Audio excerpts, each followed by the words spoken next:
Did you know some of the most common items in your kitchen have incredibly bizarre pasts?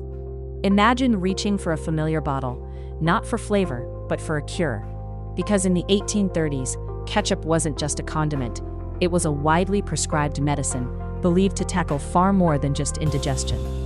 This wild idea began in 1834 with an Ohio physician, Dr. John Cook Bennett. He wasn't just claiming to cure indigestion. Dr. Bennett asserted that his tomato-based ketchup could remedy conditions like diarrhea, jaundice, and even rheumatism. At a time when cholera outbreaks were common, the public was desperate for safe treatments, making his tomato concoction a seemingly miraculous solution. To solidify its medicinal status, entrepreneurs like Archibald Miles even transformed Bennett's liquid ketchup into concentrated tomato pills. These pills were sold in pharmacies, cementing the notion that tomatoes, despite many people's lingering fears that they were poisonous, held powerful healing properties. However, this ketchup craze was short-lived.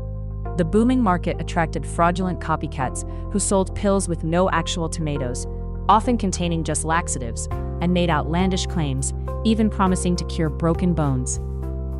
This widespread deception led to the collapse of the medicinal ketchup market by the 1850s, as scientific understanding advanced and the exaggerated claims were debunked. So the next time we squirt ketchup onto your fries, remember its incredible journey from a supposed cure-all medicine to a beloved condiment.